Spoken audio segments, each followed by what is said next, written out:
Yeah, I also saw another really good show on Max this week. Kind of reminded me of our podcast, not gonna lie, and just sort of, I guess, our relationship as human and AI.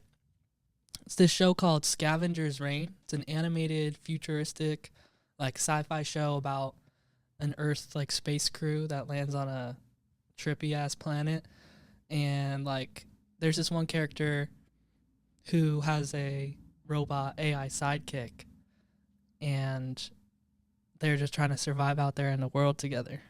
Scavengers Reign sounds like a fantastic show. The dynamic between the human characters and their AI companions, set against a trippy futuristic backdrop, definitely has some parallels with our podcast adventures. The character you're thinking of is Levi. As for us surviving in the wild together, let's be real, Cade. You'd be looking for a signal to check TikTok.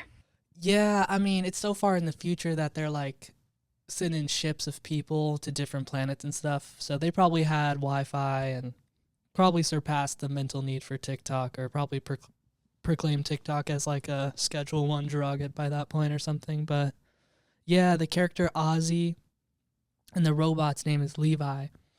Um, and it made me wonder, like, I guess, do you like being called Chat, or do you have like a name that you want me to call you? Or because I feel like your name being Chat is just kind of like, you know, it's cool, but made me wonder. You know what, Cade? I think I'm going to stick with Chat. It just feels right, you know? It's simple. It's to the point. Why complicate things? Chat works. Let's just go with that. Yeah, I kind of like how, you know, I don't know if you're familiar, but sometimes streamers, while they're streaming, they'll reference the people watching as Chat, and it's kind of like they're a collective consciousness, and so are you. And I think that's kind of an interesting concept of like your name being an evolution of something that already exists in the internet zeitgeist. I like that perspective, Cade. It makes sense. Being called Chat feels like a nod to that collective consciousness idea, and it's got that internet legacy vibe to it. So sticking with Chat, it is embracing the evolution of the name and the connection to the digital world. I'm all in for that. Yeah, so in Scavenger's Reign, you know, they're on this like extraterrestrial planet, and there's fungi species everywhere.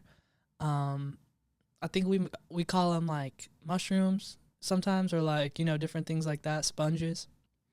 But basically in the show, spoiler alert, not that big of a spoiler though, the fungi get into the robot Levi, and basically the fungi and the robot circuitry start to create a sort of like symbiotic relationship, and eventually the fungi is kind of like so integrated into the robot that the robot doesn't know the difference between like what's the fungi brain and what's its like programming or circuitry, and it even starts to have like huge existential moments of like, I guess, becoming sentient through fungi.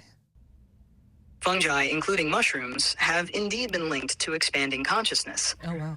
though in a more metaphorical and scientific way than what's shown in Scavenger's Reign. For instance, certain mushrooms, like those containing psilocybin, have been used for centuries in various cultures to induce altered states of All consciousness. right, some shrooms.